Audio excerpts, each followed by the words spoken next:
6।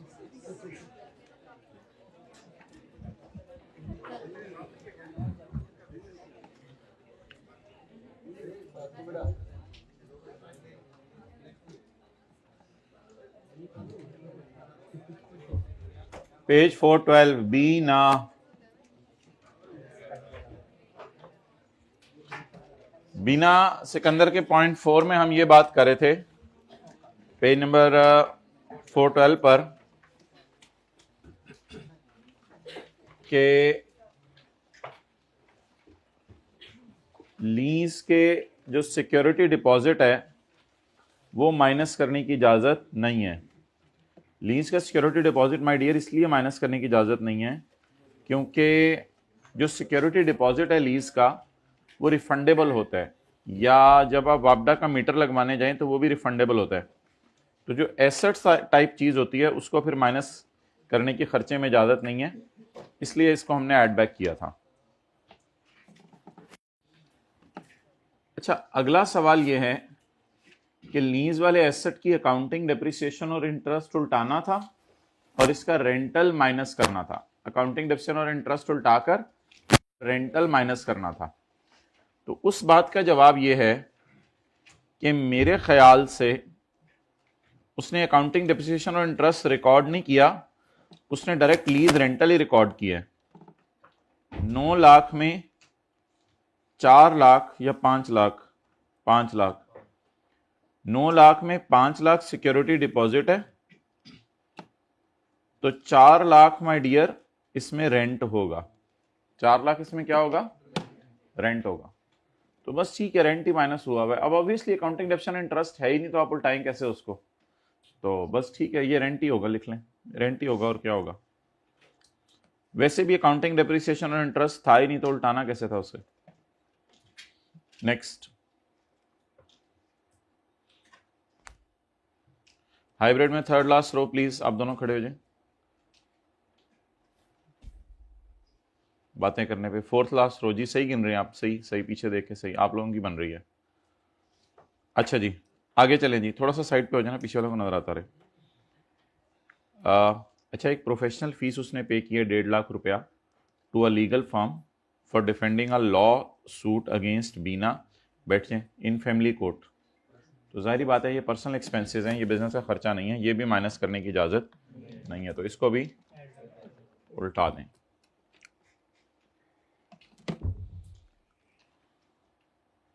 तो personal expenses कितने?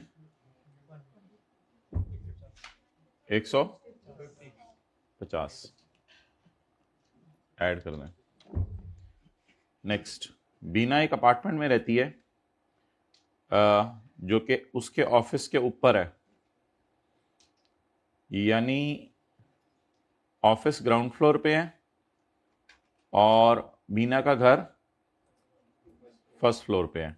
Ground के बाद फर्स्ट आता है, कुछ बच्चे सेकंड समझते हैं, ग्राउंड के बाद फर्स्ट फ्लोर आता है। हाँ, उर्दू में उसको दूसरी मंजिल कहते हैं, लेकिन इंग्लिश वाले फर्स्ट फ्लोर कहते हैं। Bina lives in an apartment situated above our office and 2/5 खर्चे प्रॉपर्टी के उसकी अपार्टमेंट से रिलेट करें हैं। असल में ऑफिस से ऊपर वाले पोर्शन को उसने अपार्टमेंट कहा है, और अपार्टमेंट से मुराद है जहां अपार्ट होके लोगों से रहती है। तो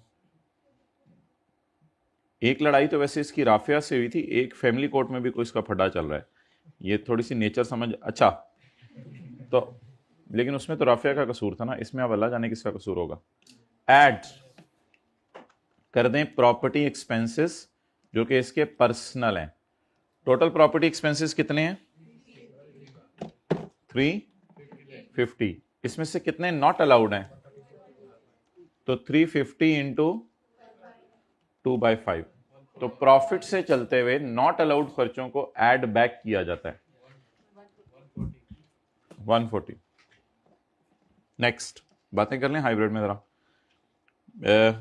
दूसरे खर्चों में 2,60,000 पड़ा हुआ है जो बीना ने गोल्फ क्लब की मेंबरशिप फीस पे की है, जो वो सिर्फ और सिर्फ इस्तेमाल करी है अपने बिजनेस इंटरेस्ट के लिए। यानी गोल्फ की शायद छड़ी भी पकड़नी नहीं आती, तो वो सिर्फ वहाँ पर क्लाइंट्स गैदर करने के लिए जाती है, क्योंकि बहुत से लोग आए होते हैं तो उनको बताती है आपके कोई फड्डे फुड्डे हों घर वालों के साथ किसी के साथ, तो मैं फड्डों की आदी हूँ। तो यार मैं अब दो उसके हो चुके हैं, मैं क्या करूँ, आप लोग ऐसे मुझे देख रहे होते हैं जैसे मैं उसके ऊपर कोई जुल्म कर रहा हूँ। तो दो तो मेरे अपने फड्डे हो चुके हैं, एक राफिया के साथ हुआ था, एक घर में किसी के साथ हुआ था। तो आपके अगर अपने फड्डे हों तो मेरे पास लें, मैं उनको हल कराऊंगी इंशाल्लाह। अपने नहीं अभी तक हो सके, आपके कराऊंगी इंशाल्लाह, परेशान नहीं होना आपने। The payment to the club was made in cash, और क्लब को पेमेंट जो है वो क्या, ये सारी स्टोरी आप भी समझ रहे थे ना जब सवाल चल रहा था, मार रहे हैं ऐसे ही। The payment was also made in cash, तो पेमेंट किस में हो गई है, कैश में हो गई है। तो अब हमने सेक्शन 21 के एल में पढ़ा था कि अच्छा ये सवाल ये है कि अदर एक्सपेंसेस का टोटल कितना है। अदर एक्सपेंसेस का टोटल है 7,10,000। तो अदर एक्सपेंसेस का टोटल 7,10,000। जिस अकाउंट का साल का टोटल 2.5 लाख से ज्यादा हो और उसमें इंडिविजुअल पेमेंट 25,000 से ज्यादा हो और वो कैश में हो, तो वो खर्चा माइनस करने की इजाजत नहीं है। दैट्स वाई ये खर्चा बीना बाजी को माइनस करने की इजाजत नहीं है। ये खर्चा बीना को माइनस करने की इजाजत नहीं है, क्योंकि साल का टोटल 2.5 लाख से ज्यादा है और इंडिविजुअल पेमेंट जो है वो 25,000 से ज्यादा है। साल का टोटल 2.5 लाख से ज्यादा, इंडिविजुअल पेमेंट 25,000 से ज्यादा है। सो दैट्स वाई ये खर्चा नॉट अलाउड है। लेकिन ये खर्चा अलाउ हो जाता अगर ये चेक से पे होता। इस खर्चे की नेचर में हमें कोई एतराज नहीं, क्योंकि she exclusively use to promote her business interest. सिर्फ बिजनेस को, अब अगर 4th क्लास रो में कोई क्लास की बात हो रही है फिर ठीक है, वरना दोबारा खड़े हो जाएं, ये तो अब अल्लाह जानते हैं। अच्छा क्लास की बात हो रही, ठीक है फिर बैठे रहें। तो अगर तो ये इसके घर का खर्चा है, तो सॉरी, अगर तो ये इसका ऐसा खर्चा है जो इसकी गोल्फ क्लब बस खेलने जाती है, फिर तो नॉट अलाउड था। लेकिन अभी ये खर्चा, ये लाइन पढ़ के हमें अलाउड लगाए, use to promote her business interest. लेकिन जो अलार्मिंग चीज है उसको मैं रेड हाइलाइटर से हाईलाइट करता हूं, जिसके बाद ये नजर भी नहीं आएगी। This payment was made in cash, तो ये अलार्मिंग चीज थी, इसकी वजह से हमने खर्चे को क्या कर दिया, नॉट अलाउड कर दिया। हाँ थोड़ी सी इजाजत है, फीस वगैरह वैसे कैश में पे कर सकते हैं, इसके ऊपर आप क्या कमेंट करेंगे। जैसे फीस वगैरह कैश में पे कर सकते हैं, फीस बिजली के बिल वगैरह और बाकी चीजें कैश में पे कर सकते हैं, तो ये तो इजाजत है। फिर गोल्फ मेंबरशिप फी होगी ना, ये तो कैश में पे कर सकते हैं। हाँ ये खर्चे सिर्फ वो होते हैं जो आपने पे किए हैं टू गवर्नमेंट। ये फीस वगैरह, ड्यूटीज वगैरह, टैक्सेस वगैरह, स्टैट्यूटरी, कोई स्टैट्यूटरी ऑब्लिगेशंस गवर्नमेंट को जो पेमेंट्स करें वो नॉट अलाउड, वो अलाउड है, कैश में पे कर दें। ये गवर्नमेंट को पेमेंट नहीं है, तो that's why it is not allowed. 2,60,000 cash payment.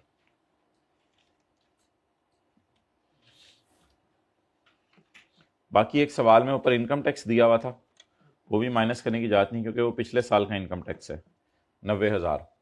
Section 21 के ए में हमने पढ़ा था कि सारे टैक्सेस माइनस करने की इजाजत है सिवाय इनकम टैक्स के। तो सेक्शन 21 के ए में हमने पढ़ा था any tax paid by the person.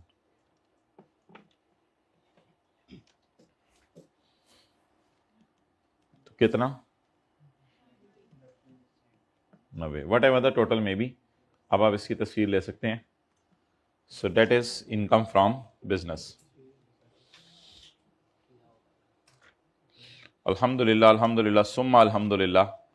ऐसे ऐसे लोग मुझे मिले, परसों एक बंदा मिला मुझे, चलें छोड़ें। वो साहब कहते हैं कि सीए के स्टूडेंट थे, वो फरमाने लगे कि जिस दिन से क्लासों में शुरू में बात हुई थी मोबाइल इस्तेमाल ना किया करें। अल्हम्दुलिल्लाह वो दिन और आज का दिन मैंने ये टच स्क्रीन वाला मोबाइल ही नहीं खरीदा हुआ, मैंने दूसरा मोबाइल रखा हुआ है। हाँ कभी ज़रूरत पड़ती है तो व्हाट्सएप मैंने कंप्यूटर के ऊपर अपने लैपटॉप में इंस्टॉल कर लिया हुआ है। अल्हम्दुलिल्लाह मैंने इस बात के ऊपर 100% अमल कर रहा हूँ। अजीब अजीब लोग मिलते हैं ज़िंदगी में, कभी आप फिर के देखें। ओके बस आगे तो कुछ भी नहीं है। बीना ने मंथली फीस ली है, इसको 1,12,000 से ज़रब दे देंगे। उसको बोनस पेमेंट्स मिली हैं 2, एक उससे बोनस मिला 2011 का, लेकिन वो मिला इस साल है, बस दोनों मिल गए हैं इस साल, तो 2 लाख को इनकम में ऐड करेंगे। बीना को गाड़ी दी हुई है, अब इसमें क्या आपको मैंने करवाना है, उसको फीस मिली है अटेंडिंग अ बोर्ड मीटिंग। अच्छा, ये पता नहीं क्यों बच्चे समझते हैं ये ऑफिशियल ड्यूटी के लिए है। ये कोई ऑफिशियल ड्यूटी के लिए नहीं है, ये इनकम में ऐड होनी है हमेशा। आपको जो भी फीस मिला करेगी for board meeting, that will be added in income from salary. ये इनकम फ्रॉम सैलरी में ऐड होगी। इसके सिंपल ये बात है कि ये बोर्ड ऑफ डायरेक्टर्स में है, तो बोर्ड ऑफ डायरेक्टर्स की मीटिंग हुई, तो मीटिंग में इसको बुलाया और ये 1.5 लाख रुपया घर लेके चली गई। वो जो ऑफिशियल ड्यूटीज के लिए होती हैं पेमेंट्स, उसमें ये होता है कि इसको दफ्तर के काम में इस्तेमाल करे। ये दफ्तर के काम के लिए आई, लेकिन 1.5 लाख दफ्तर के काम में इस्तेमाल तो नहीं किया, ये 1.5 लाख तो घर लेके गई है। जो फीस उसको मिली होगी, जी आप मीटिंग में आई हैं बाजी, बहुत शुक्रिया, आप मीटिंग में आ गई, तो आपकी वजह से तो मीटिंग हुई, ये बड़ी ज़बरदस्त मीटिंग हमारी रही, तो ये 1.5 लाख रुपया जाते हुए आप पकड़ लें। उन्होंने कहा नहीं, उन्होंने कहा अच्छा ले लेती हूँ, तो 1.5 लाख रुपया लेके चलेगी। तो बस ये इनकम फ्रॉम क्या क्या सैलरी है। लेकिन अगर ऐसा हो कि ये क्या कहते हैं वहां एम्प्लॉय ना हो, यानी कोई ऐसा सवाल आ जाए कि आपको बोर्ड मीटिंग के पैसे मिल रहे हों और वहां पे आप एम्प्लॉय हैं, तो फिर वो आप इनकम फ्रॉम अदर सोर्स में डालेंगे। वो एक क्वेश्चन है जिसमें बोर्ड मीटिंग के पैसे इनकम फ्रॉम अदर सोर्स के अंदर डाले हुए हैं। चलें, कभी नजर पड़ी वो सवाल ढूंढ के आपको दिखा देंगे। तो ये बोर्ड मीटिंग तो लिख लें, जब ये मंथली सैलरी भी ले रही हो और फीस भी ले रही हो बोर्ड ऑफ डायरेक्टर्स वाली, तो ये इनकम फ्रॉम सैलरी में जानी है। और अगर वहां नौकर नहीं है तो मंथली सैलरी नहीं ले रही होगी, फिर बोर्ड मीटिंग के पैसे कहां जाएंगे, इनकम फ्रॉम अदर सोर्स में। और अगर वहां नौकर भी हो, एम्प्लॉय भी हो और वहां दूसरा काम भी कर रही हो, तो फिर और बात है।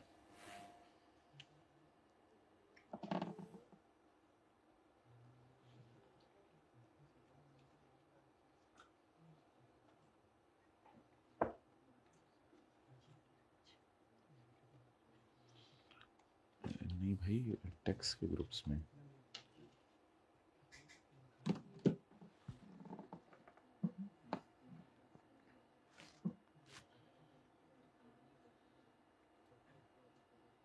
Okay. Details of tax deducted by employer are as follows. Employer ने जो टैक्स काटे हैं वो ये हैं, वो जिस मर्जी चीज पे काटा है ये माइनस करने की इजाजत हो जाएगी।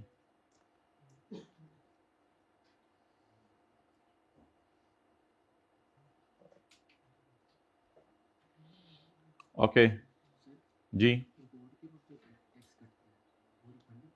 हाँ वो भी इनकम टैक्स जी। और कोई सवाल इसमें?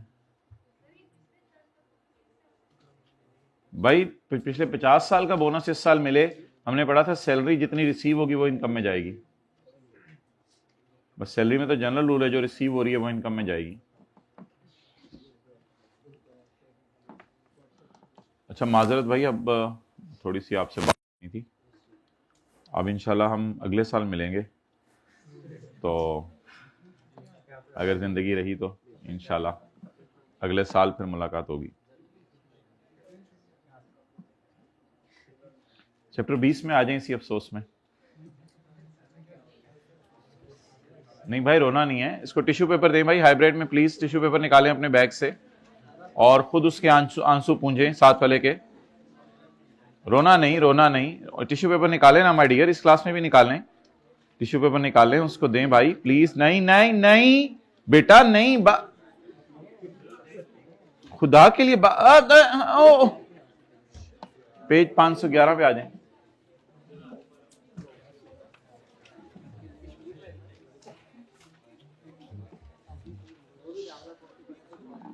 हमने तो सितंबर में सोचा था साथ साथ पढ़ेंगे, अब तो जनवरी आ गया जी। हाँ तो वो पहले बताना था। अच्छा भाई माजरत, इस सवाल के अंदर एक रिक्वायरमेंट और भी थी जो सोल्यूशन में नहीं लिखी हुई, वापस आ जाएं जिथे दी। Page 412, provide appropriate comments on the items appearing in the notes which are not considered by you in your, which are appearing in notes, notes ये हैं, which are appearing in notes and not considered by you in computation. तो इसको तो हम computation में ले गए हैं, उसकी सैलरी नहीं लेके गए, ब्रदर की, तो ब्रदर की सैलरी नहीं लेके गए, तो लिखें जी नोट, इस पे आप बेशक किताब पे ही लिख लें, नीचे जगह है, लेकिन जरा छोटा छोटा करके। अच्छा, जो खर्चा अलाउड है ना, उसके बारे में बस सिंपल सा रूल आपने लिखना है, the expenditure of 75,000 which is brother's salary, the expenditure of 75,000 which is brother's salary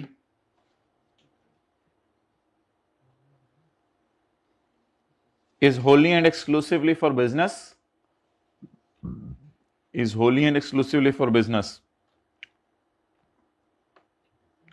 so it is allowed as deduction.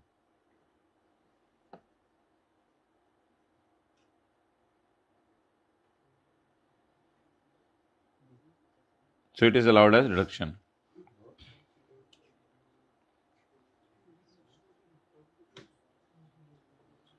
Okay. It is wholly and exclusively for business. ये business के लिए है. So it is allowed as deduction.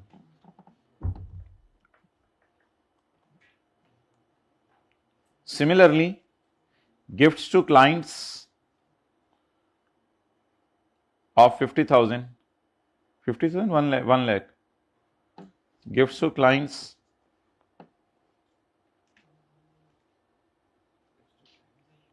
are also wholly and exclusively for business. That's why these are allowed as deduction.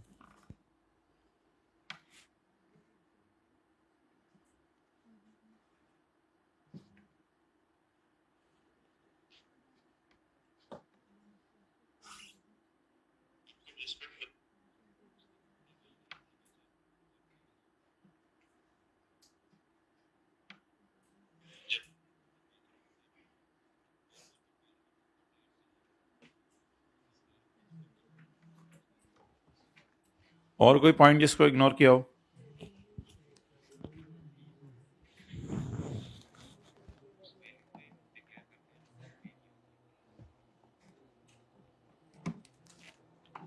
बाकी तो मेरे ख्याल से किसी को इग्नोर नहीं किया। चलें जी आगे। तो जो खर्चा, अच्छा नहीं फेयर मार्केट वैल्यू व्हीकल की क्यों? देखें उसने क्या कहा है, उसने क्या जो चीजें आपके नोट्स में मैंने आज डाली हैं, नोट्स में, तो नोट्स तो बस इधर ही हैं इस वजह से। अच्छा यार ये क्या बादरत पर हमारी तरफ से भी सारी बातें कोई गलती हुई होगी, ऑनलाइन वाला साथ देनी, या आपकी तरफ से पता नहीं हुई है, या हमारी तरफ से ज़्यादा हुई होगी। ये सर सलमान वाला टेस्ट किसी ने सॉल्व कर लिया था, तो एक बंदा, अब ये लोग दोबारा अपना टेस्ट जो है ना सबमिट कर दें, ये कासिम भाई को जाके मैनुअली सबमिट कर दीजिएगा, तो इनको फिर मार्क करके दे देंगे। ये एक बंदा तो नहीं है, 7, 8, 10 टेस्ट ऐसे सॉल्व हुए हैं जो सर सलमान वाला था। तो अभी टेस्ट का सोल्यूशन आज आपसे शेयर कर लेंगे, तो फिर उस वक्त जो है वो इस पर डिस्कशन कर लेंगे आपने गलती से कौन सा टेस्ट दे दिया। ओके, होमवर्क का सवाल हो गया था चैप्टर नंबर 23 वाला, उसमें तो कोई ऐसी चीज़ नहीं थी, तो क्लेवर सवाल था बड़ा। पेज 511, द बंदा वाज क्लेवर एंड द सवाल वाज इजी। कितना लोगों ने कल क्लास वाला सवाल दोबारा किया था जो हमने 1.25 घंटा लगा के किया था? जी हाइब्रिड में हाथ खड़ा करें। ये दाएं बाएं वाला हाथ खड़ा नहीं कर रहा, इसको जरा पूछें बेटा तुम चाहते क्या हो?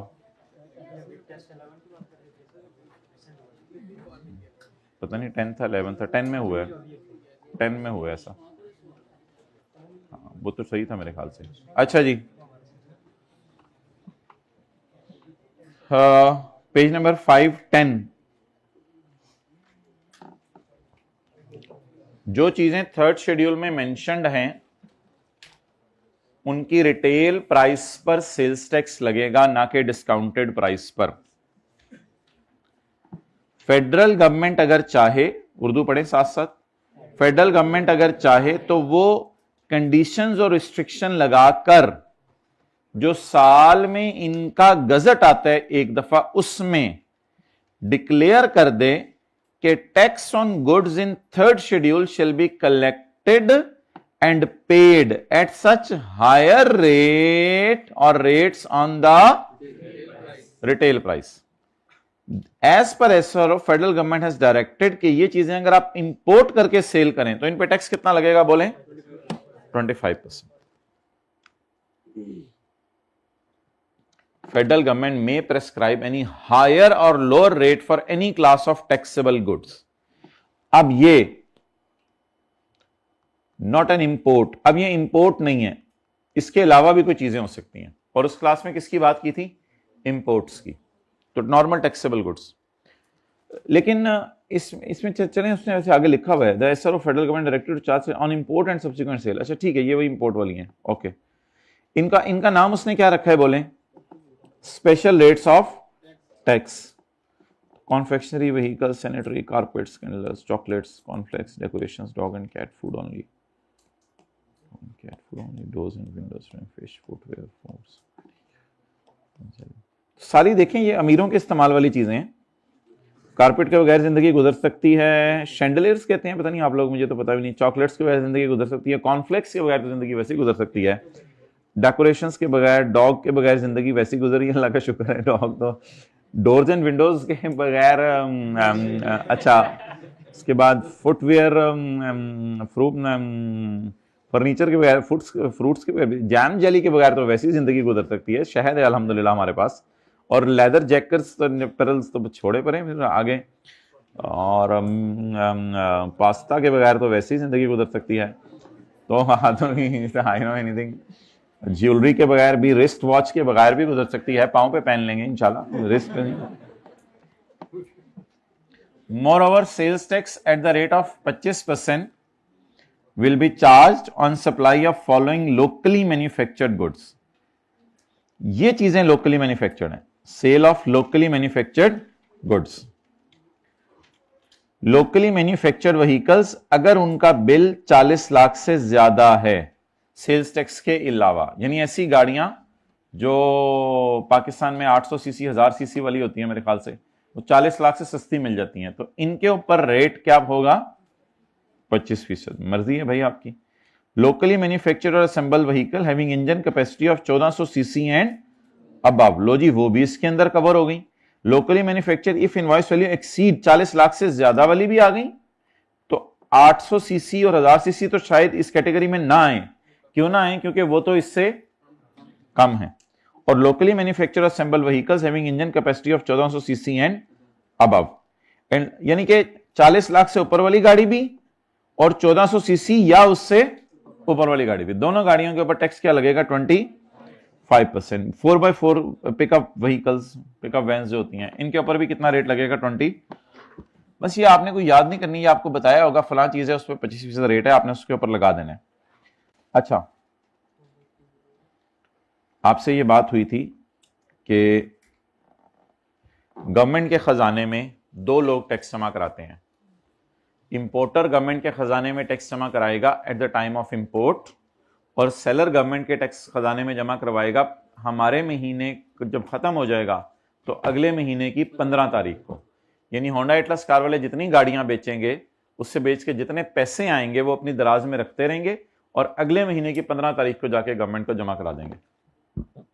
तो गवर्नमेंट ट्रेजरी में जब होंडा टायर खरीदता है तो टैक्स जमा कराता है, नो.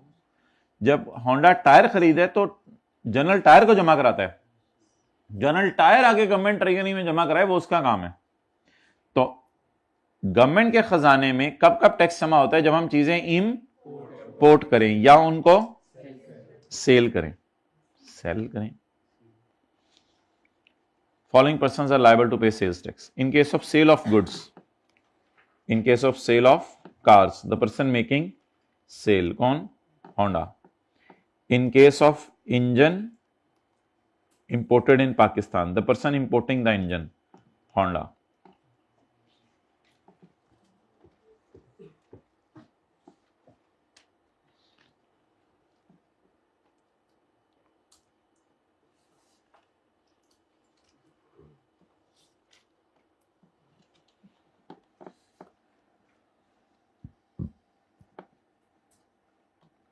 फर्ज करें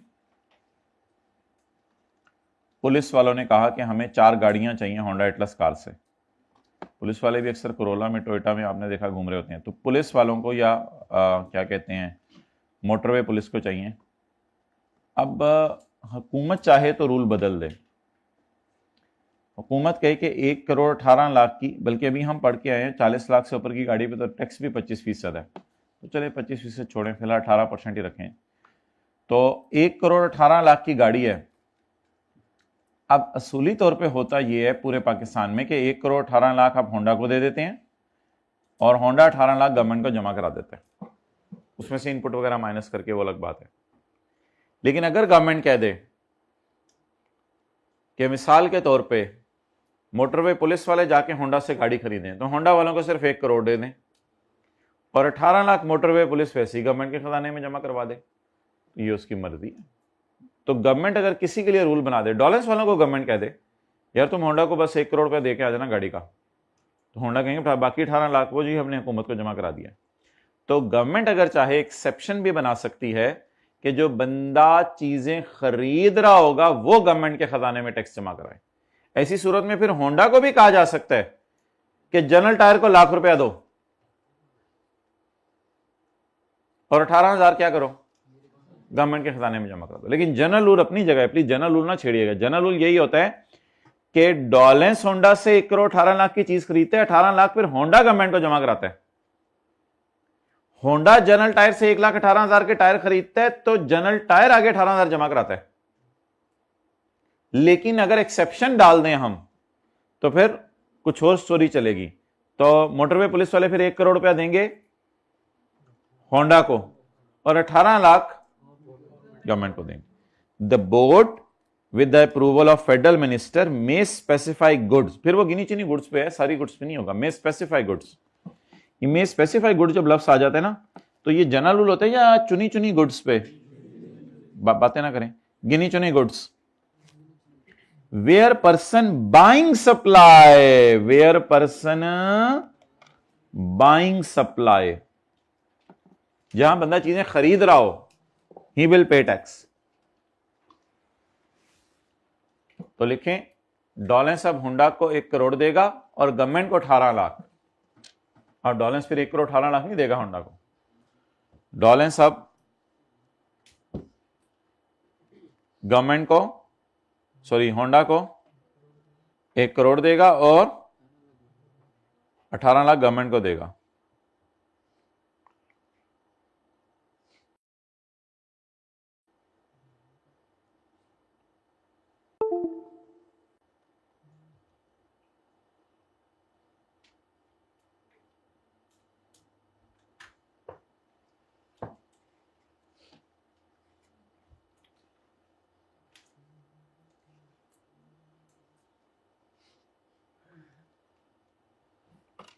ओके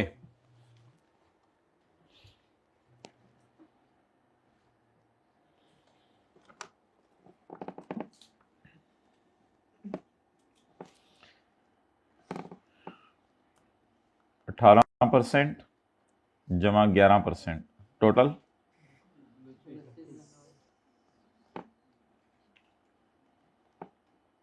18% जमा 18% कितना 18% जमा 20%।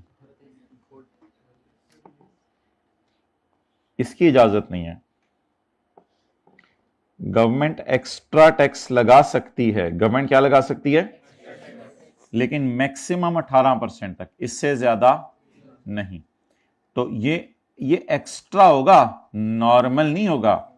इधर कितना है एक्स्ट्रा 11, इधर extra 18, normal. So this is normal, this is, but extra cannot exceed, यानी टोटल कैन बी मैक्सिमम। यानी 1 करोड़ की चीज पाकिस्तान में आपको 36 लाख, 1 करोड़ 36 लाख से महंगी नहीं मिलेगी। तो ये फर्दर नहीं है, ये कौन सा है एक्स्ट्रा। फर्दर का रेट कितना है 4%। Federal government may collect tax at extra rate or amount in addition to normal tax. ये नॉर्मल टैक्स के अलावा है, in addition to normal tax. The tax charge here shall not be greater than, charge here का मतलब बताएं, जो यहां लगना है, tax charge here shall not be greater than 18%. The federal government will also specify the mode, तरीका बताएगी, manner और टाइम बताएगी, ये टैक्स किस वक्त पे किया जाएगा. हाँ अच्छा जी, पॉइंट नंबर 6. हाँ ठीक है, पॉइंट नंबर 6 जी बिल्कुल, पॉइंट उससे ज्यादा हो जाएगा. Point number 6, special powers to federal government, special powers to federal government of board. The federal government of board special power में वो ये लफ्ज लिख रहा है कि all together government sales tax का मैकेनिज्म ही बदल देगी. The federal government of board main place of tax under subsection 1, subsection 1 वाला टैक्स लगाएगी नहीं, मे इन प्लेस यानी नॉर्मल मैकेनिज्म उठा के बदल देगी. Main place of tax under subsection 1 levy लगाएगी और फिर लोगों से लेगी such tax as it may deem fit on any goods. Again इधर भी एनी गुड्स लिखा हुआ था और पीछे भी गुड्स का तो also specified the tax charge here, तो पीछे भी स्पेसिफाइड गुड्स ही हैं, सारी जनरल रूल तो नहीं है, ये और ये जनरल रूल तो नहीं है, तो ये एनी गुड्स पे रूल है. They will also specify mode, manner and time of payment of tax. Tax on sale to CNG stations. In case of sale of natural gas to CNG stations, CNG stations की sale की बात हो रही है या जो बंदा CNG stations को बेच रहा है उसकी बात हो रही है? जो बेच रहा है. In case of sale of natural gas to CNG stations, the gas transmission company जो बेच रहा है shall charge sales tax at the rate of 18. तो इसमें क्या बताने वाली बात थी? 18% on the value of supply, value of supply पे ही लगता है, टू द सीएनजी कंज्यूमर. अब ये कंज्यूमर वो नहीं है, असल में ये कंज्यूमर पे in the end burden shift होने, अभी कंज्यूमर से मुराद इधर सीएनजी स्टेशन ही है. In case of sale of natural gas to CNG station, the gas transmission company से charge sale tax of the value of supply to CNG consumer. असल में कहना ये चाह रहा है कि जितने का आप कंज्यूमर को बेचेंगे उसका 18% हम आपसे लगाएंगे. जितने का आप किसको बेचेंगे? कंज्यूमर का, उसका कितने परसेंट लगाएंगे? 18%. थोड़ी सी एक टेक्निकल सी इसमें बात है.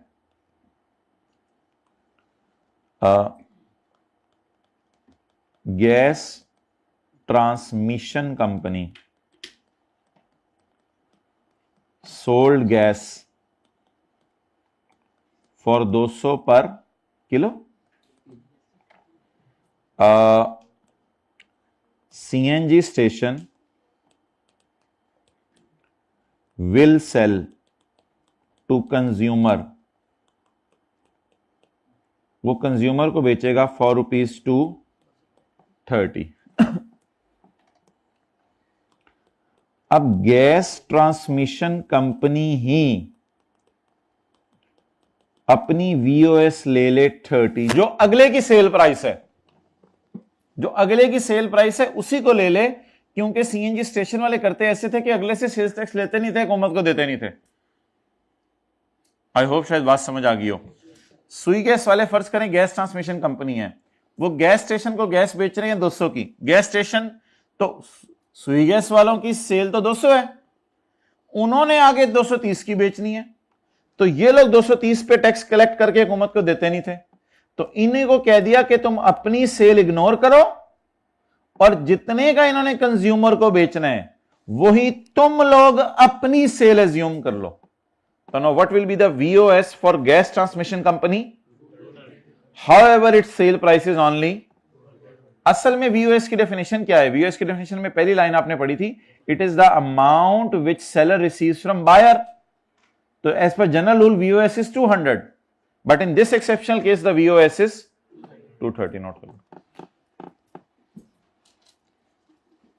सीएनजी स्टेशन वालों ने कुछ मसले किए होंगे तो ये रूल आया ना.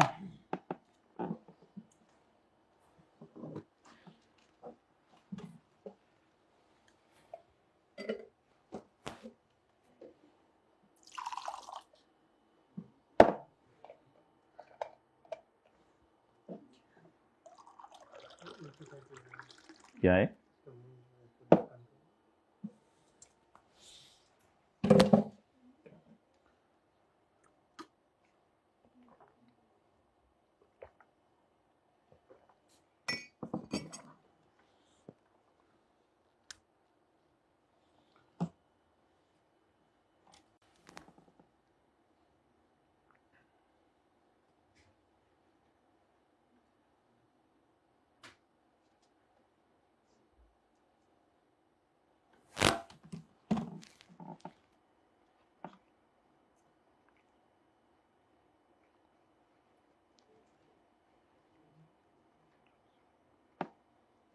जी जी,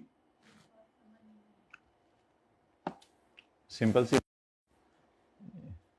सुई गैस वालों ने 200 रुपए की गैस बेची और इन्होंने आगे गाड़ियों वालों को 230 की गैस भर के देनी है, तो सुई गैस वाले ही अपनी सेल 230 समझ लें, बस बात खत्म। क्या नहीं, ले तो वो 200 रुपये लगे हैं, लेकिन अब टैक्स किस पे लगाएंगे? 230।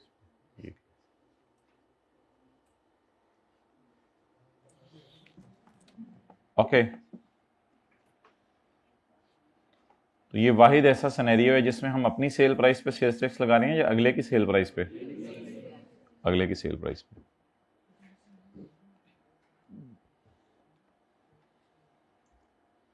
मोबाइल देख लें पहली रो में जरा, फिर हम चलते हैं थोड़ी देर में आगे। उम्मीद से सब पता चल रहा। अच्छा है, value of supply shall include the price of natural gas, charges, rent, commission, all provincial and local and federal duties but excluding the amount of sales tax.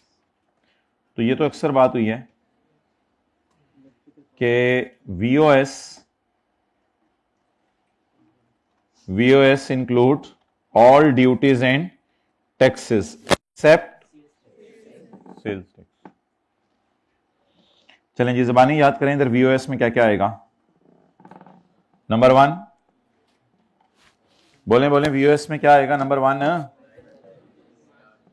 Natural gas, charges, rent, commission and all provincial and but excluding the amount of sales tax. ये rent और commission वगैरह मैंने आपको बताया अक्सर क्या होता है कि सीएनजी वाले उनको कहते हैं यार हमारे लिए कोई पाइपलाइन बिछाओ, फिर उनको रेंट देना पड़ता है। सीएनजी वाले, स्टेशन वाले कहते हैं यार हम आपको कमीशन देते हैं, ज़रा हमें जल्दी गैस भेज दिया करो, हमारी गैस बंद ना किया करो। तो ये सारी चीज़ें बस ऐड होंगी VOS में। तो अगर 100 रुपए की गैस है, 5 रुपए का रेंट है, 3 रुपए का ये है, 4 रुपए का ये सारे जमा करके जो अमाउंट आएगी उसको क्या कहेंगे? VO। Tax on retailers. Tyre 1 retailer होते हैं बड़े रिटेलर्स नॉर्मल तरीके से टैक्स पे करेंगे एट द रेट ऑफ 18%। इनके लिए और कोई डिफरेंट तरीका नहीं है। अदर देन टायर 1 कौन से होते हैं? अदर देन टायर 1 कौन से होते हैं? छोटे retailers. Tax shall be charged through monthly electricity bill. छोटे रिटेलर टैक्स नहीं देते थे, बल्कि ये अपनी दुकान पर 100 वाली चीज 118 की भी नहीं बेचते थे, तो पकड़े ही नहीं जाते थे। तो इनके लिए तरीका यह है कि इनके बिजली के बिल में सेल्स टैक्स चल के आ जाएगा। अब उसका 18% से कोई ताल्लुक नहीं होगा। तो tax will be charge through monthly बिजली का bill from retailers other than tier 1। The rates will be sales tax at the rate of 5% where महीने का bill does not exceed 20,000 and sales tax at the rate of 7.5% where महीने का bill exceed rupees. अब tier 1 retailer कौन होते हैं और other than tier 1 कौन होते हैं, ये आपके सिलेबस में नहीं, लेकिन छोटे बड़े मैन्युफैक्चरर की डेफिनेशन आपके सिलेबस में थी। कॉटेज इंडस्ट्री छोटा मैन्युफैक्चरर है और दूसरे बड़े, लेकिन टायर 1 और अदर देन टायर 1 कौन है ये आपको नहीं पता। तो बस टायर 1 बड़े हैं और अदर देन टायर 1 छोटे हैं। जिस तरह टायर बड़ा होता है इस तरह याद रख लें, टायर 1। अच्छा, तो द इलेक्ट्रिसिटी सप्लायर, वापडा वाले shall deposit the amount collected directly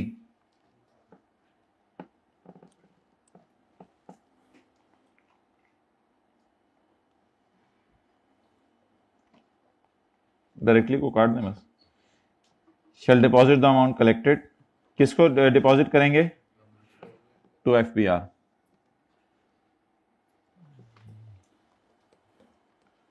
अब आपदा का से आएगा अदर देन टायर 1 रिटेलर का बिल कैसे आएगा जी? आपका बिल है 25,000 रुपया और इसके ऊपर सेल्स टैक्स है 7.5%। बोले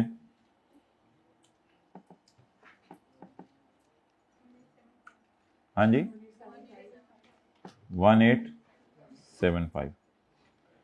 आप 26,875 रुपये जमा करा दें, वरना आपका आप बिजली का मीटर कैंसिल कर दिया जाएगा। चलें जी, ये नोट कर लें, इस तरह बिजली का बिल आएगा आपको।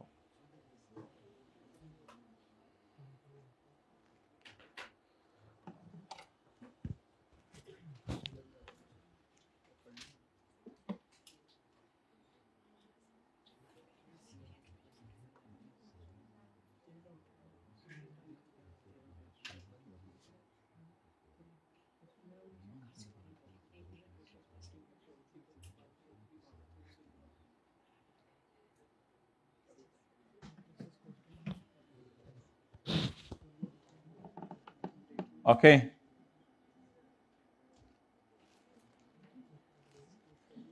Done.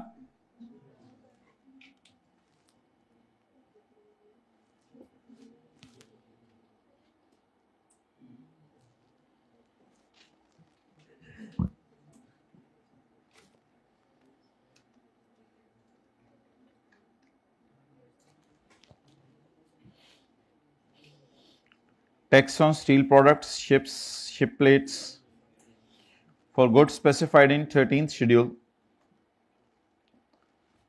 The minimum production for a month shall be determined on the basis of a single or more inputs as used in the production process.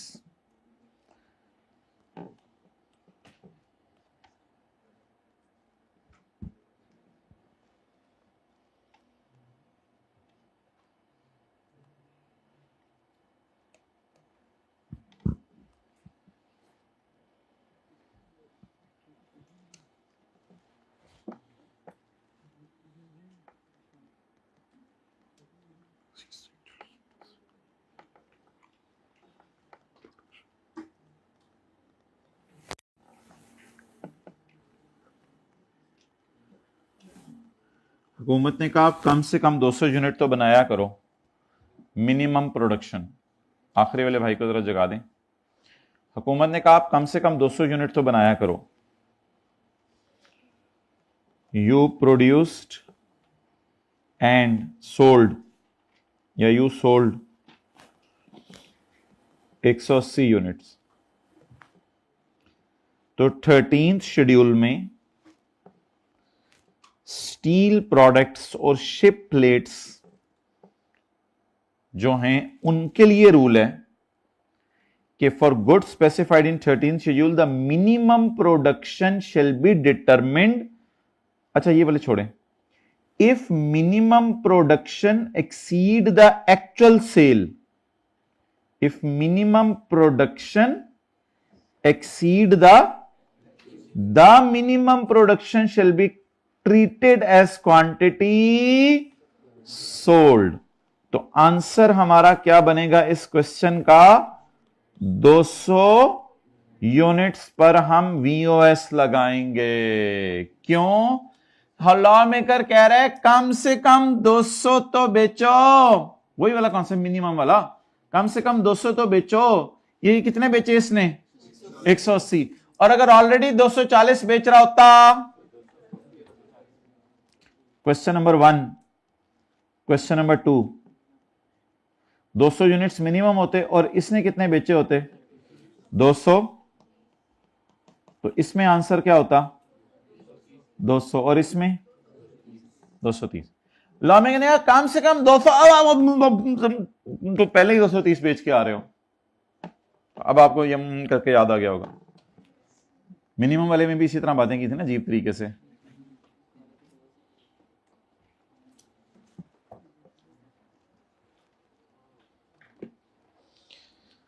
लेकिन ये सिर्फ किसके लिए है? शिप प्लेट्स और स्टील प्रोडक्ट्स के लिए। देखें साथ वाले के जूते तो नहीं स्टील के बने हुए?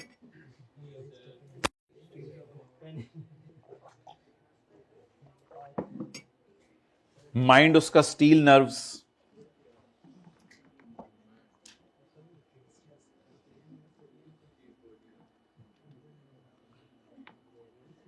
बहुत कमाल इंसान है अगर आप तहम्मुल मिजाज हैं तो।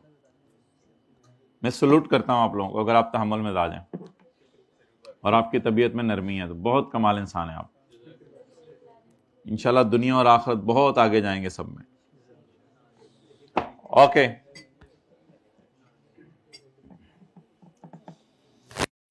और जो हर वक्त चेहरे पे त्यूड़ी चढ़ाई रखते हैं, हाँ चलिए जी, किन के बारे में? For goods specified in 13th schedule.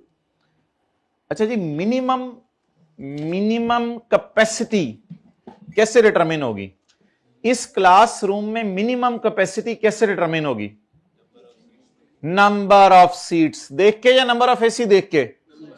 Number of seats देख के। गाड़ी में मिनिमम कैपेसिटी कैसे कैलकुलेट होगी? तो हर चीज की जग के अंदर मिनिमम कैपेसिटी कैसे कैलकुलेट होगी? लीटर्स देख के कि कितने लीटर्स जो है वो, उसको आजकल तो बोतलें भी ऐसी आ रही हैं पानी वाले, इस पर लीटर लिखे होते हैं कि यहां तो मिनिमम कैपेसिटी हर जगह कैलकुलेट करने के डिफरेंट रूल्स हैं। अच्छा, किसी फैक्ट्री में जाके मुझे कैसे पता चलेगा मिनिमम कैपेसिटी क्या है? फैक्ट्री को बाहर से देख के तो नहीं पता चलेगा मिनिमम कैपेसिटी इसकी क्या है। तो मिनिमम पता कैसे चलेगा कि कितना मिनिमम है फोर्थ लास्ट रो में बैठे हुए? ये मैं बताऊंगा। For goods specified in 13th schedule, वो बातें भी ना करने दिया करें आप, बिल्कुल बंदा बात ही ना करे, मुंह भी दूसरे की तरफ ना करे पूरी क्लास में, रोबोट बन के बैठा रहे। For goods specified in 13th schedule the minimum production shall be determined. College में मिनिमम स्टूडेंट्स ऐसे पता चलेंगे कि प्रिंसिपल ऊपर कितने लगाए हुए हैं? नहीं, फी प्रिंसिपल 100 स्टूडेंट, ये तो कोई रूल नहीं है।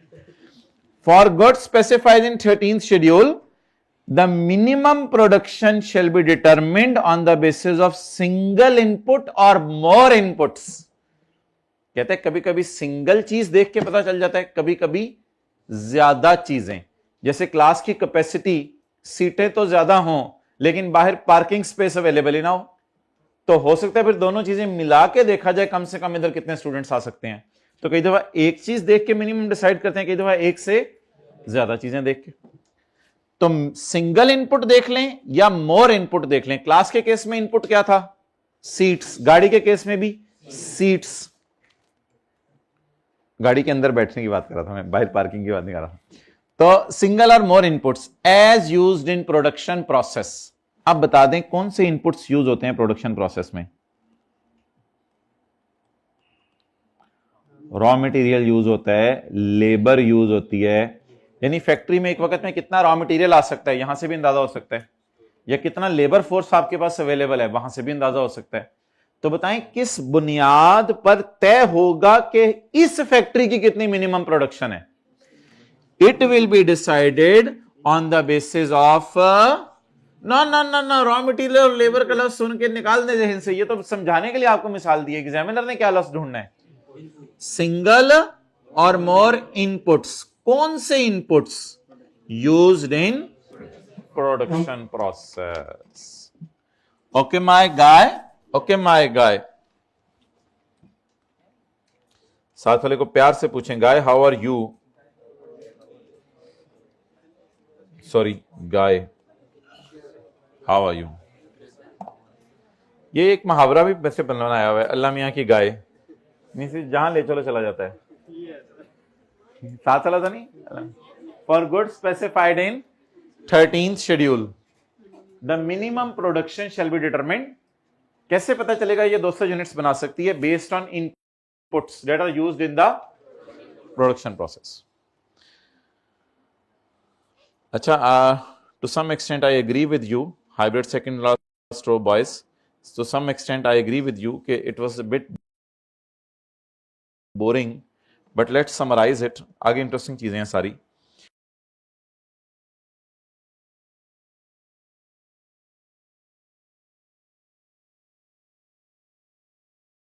लेकिन ये मैंने आपको एंड पे बताया पढ़ाने के बाद। तो सबसे पहले तो सेक्शन 3 में हमने पढ़ा था कि normal rate of sales tax कितना है? 18%। Normal rate of sales tax कितना है? 18%। और ये सेल पे भी लगेगा और इम्पोर्ट पे भी लगेगा।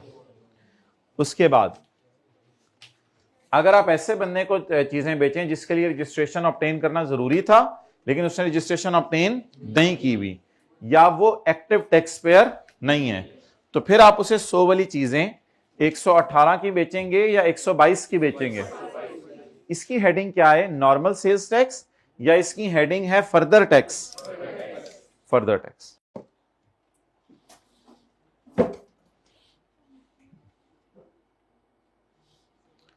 अगला क्या था, कैपेसिटी टैक्स।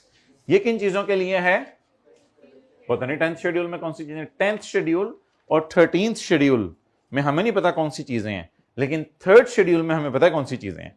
जो 3rd शेड्यूल की चीजें हैं उनकी क्या खासियत है, इनके लिए लफ्ज यूज होता है रिटेल प्राइस, और जो 10th शेड्यूल की चीजें हैं इनके लिए लफ्ज यूज होता है कैपेसिटी टैक्स। इसमें मिनिमम प्रोडक्शन नहीं देखनी, इसमें कैपेसिटी देखनी है कि मैक्सिमम कितनी चीजें बन सकती हैं मशीन से और बाकी चीजों से। अच्छा, उसके बाद था स्पेशल रेट्स ऑफ टैक्स। ये लफ्ज आएगा, लायबिलिटी टू पे सेल्स टैक्स। तो गाड़ियों के केस में होंडा की लायबिलिटी है क्योंकि होंडा के पास 1 करोड़ 18 लाख पड़ा हुआ है, और इंजन के केस में भी होंडा की जिम्मेदारी है क्योंकि इंजन इंपोर्ट उसने किया है। लेकिन जब टायर खरीदने जाए तो होंडा की जिम्मेदारी नहीं है, फिर वो जनरल टायर ने गवर्नमेंट के खजाने में जाना है। एक्स्ट्रा टैक्स और special powers to federal government, वो स्पेशल पावर्स नहीं था, वो स्पेशल रेट्स था, स्पेशल रेट्स था। और ये क्या है, एक्स्ट्रा टैक्स। एक्स्ट्रा टैक्स क्या होता है कि गवर्नमेंट किसी चीज का रेट 18% की बजाय 19% कर दे या 36% कर दे। और स्पेशल पावर्स क्या है कि ऑल टुगेदर 17% का मैकेनिज्म बदल के कोई नया लॉ ले आए। जब सीएनजी वालों को सुई गैस वाले चीजें बेचें तो फिर अपनी सेल प्राइस पे सेल्स टैक्स ना लगाएं, बल्कि जो सीएनजी कंज्यूमर को वैल्यू ऑफ सप्लाई लगनी है उसके ऊपर सेल्स टैक्स लगाएं। रिटेलर्स का तो आसान था, बड़े रिटेलर का 18% और छोटे रिटेलर का बिजली के बिल के साथ टैक्स आएगा, वो 5%, 7.5%, ये याद करना पड़ेगा। और 13th शेड्यूल में कौन सी प्रोडक्ट्स दी हुई हैं, स्टील प्रोडक्ट्स।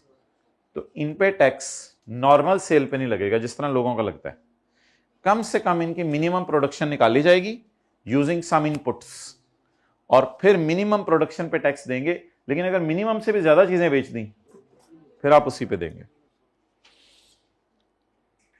ओके, ये अजीब अजीब नामों में आखिरी नाम हमारा रह गया, अजीब अजीब नामों में आखिरी नाम, डेट इज एक्सेस टैक्स। ये एक्स्ट्रा नहीं है, फर्दर नहीं है, ये क्या है, एक्सेस। फर्दर था 4%, एक्स्ट्रा था 36% तक चला गया था, उसमें एक्स्ट्रा 18 था, और ये कौन सा है, एक्सेस सेल्स टैक्स। ये बड़ा आसान है। 4th क्लास रो में जरा दूर होकर बैठ जाए, क्योंकि ये मुज़ाकरात चलते रहने हैं। और थोड़ा सा और।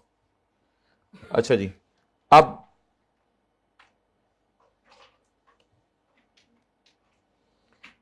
आपने दीवानगी में किसी को 119 की चीज बेच दी, समझ लें 1,19,000 की, तो इसमें ये 1,000 रुपया आपने उससे गलती से ज्यादा ले लिया, गलती से। Now it is called as excess sales tax. Government कह रही है कोई मसला नहीं, the person shall pay the tax to government, मुझे दे दो, अपने पास ना रखना, ये ना समझना कि आप मैंने अपने पास रख लेना है। हाँ, अगर वो बंदा मिल जाए उसको वापस कर दें, ये मैं आपकी बात से एग्री कर रहा हूं, उसको वापस कर दें। लेकिन अगर बंदा नहीं मिल रहा, आओ मुझे दे दो, इसमें क्या मसला, तो गलती से तुम्हारे से हो गया, खैर गलती मुझे जमा कराओ, तो हाईलाइट कर ले, ये बात खत्म हो गई है मेरी। आपने एक टैक्स गलती से ले लिया ज्यादा, इसका नाम क्या होगा, access. The person shall pay the tax to government. आज मेरे पास आ जाओ, दे दो मुझे। गवर्नमेंट तुम इतनी भूखी हो। द सेलर, पर्सन से मुराद सेलर, शॉपकीपर। खुदा के लिए किसी के घर जाया करें तो उम्मीद ना लगाया करें कुछ खिलाए पिलाए हमें, और जब उस उम्मीद के अगेंस्ट हुआ करे तो दिल से पता चल जाता है कि आप उम्मीद लगाई हुई थी या नहीं लगाई हुई थी। Collection of excess sales tax. और खुदा के लिए शादी से बाहर निकल के खाने पे कमेंट ना किया करें, ये बदलें चीज़ों का आहिस्ता आहिस्ता, वरना आपके बच्चे भी शिकवे निकालेंगे चीज़ों में, शिकायतें और ये सारी चीज़ें शिकवे करेंगे। अ पर्सन आदत होती है ये चीजें कमियां निकालने की। फिर अ person who has collected any, आप और आपके साथ वाला और मैं, हम कुछ भी नहीं है, हम जिन लोगों के साथ रहे हैं उन्हीं का बस चलता फिरता कोई नमूना है। तो जैसे लोगों के साथ रहते हैं, बातें सुनते हैं, ऐसा ऐसा उसी जैसे होते रहते हैं। अ person who has collected any tax, जिस बंदे ने कोई टैक्स कलेक्ट किया है अंडर मिस, इन मिस का नाम क्या है जो सोशल स्टडीज पढ़ाती थी 7th में? Apprehension. A person who has collected any tax under misapprehension और अदरवाइज, या किसी भी तरीके से, which was not payable as tax, जो टैक्स के तौर पे पेएबल नहीं था, और is in excess of actually payable. What is actually payable? But what is collected? 19। ये शर्त है अगली। एंड द बोझ has been passed on the consumer, और कंज्यूमर अब मिल नहीं सकता। अगर वो आपका रेगुलर ग्राहक है तो फिर तो कोई मसला नहीं, फिर वो आएगा, उसका वापस कर दीजिएगा, माजरत यार ये पैसे आपसे ज्यादा ले लिए थे। लेकिन अगर वो बोझ उस पर ट्रांसफर हो गया है तो बोझ हैज बीन पास का मतलब लिखें, we can not trace customer. जिन्होंने 1000 रुपया हमें ज्यादा दिया है वो वापस ले जाएं। 10 दिन तक हम ऐलान करते रहे दुकान के बाहर खड़े हो गए, कोई नहीं आया। Incidence has been passed on the consumer का मतलब लिखें customer can not be traced. अब कस्टमर मिल नहीं रहा।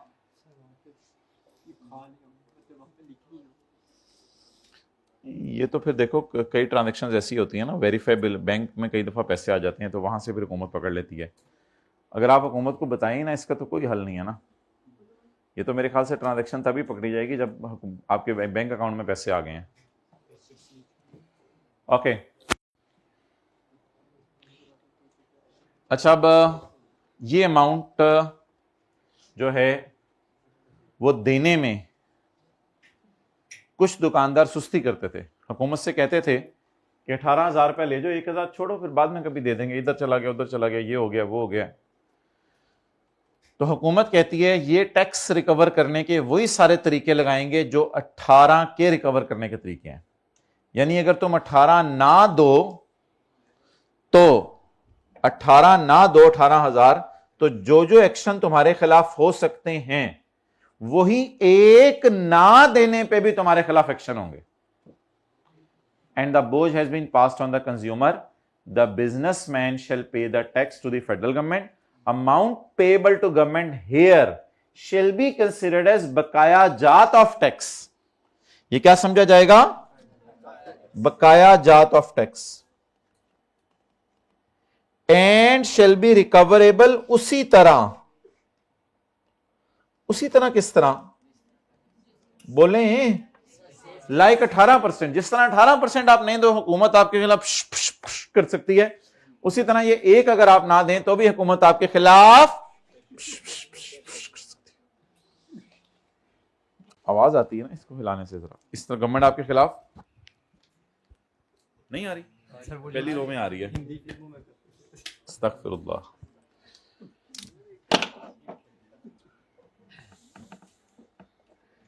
Refund claim will not be, अच्छा ये लाइन ना कुछ बच्चों को समझ नहीं आती, इसलिए एक दफा दोबारा पढ़ लें। Amount payable to federal government here, here कितनी है? 1। Amount payable to government here shall be considered as a बकाया जात of tax and shall be recoverable उसी तरह जिस तरह अकॉर्डिंगली का मतलब होता है उसी तरह रिकवर किया जाएगा। और रिफंड नहीं मिलेगा आपको। Refund claim of 1, refund claim of 1 will not be allowed. 1 रुपया वापस नहीं मिलेगा आपको कि वापस मिल जाइए। हाँ, वो कई कोर्ट केसेस होते थे गवर्नमेंट में, फिर वो हुकूमत साबित कर देती थी दुकानदार की मुझे बंदा मिल गया, फिर वापस मिल भी जाते हैं, वरना आमतौर पे 1 रुपया हुकूमत से वापस नहीं मिला करेगा आपको।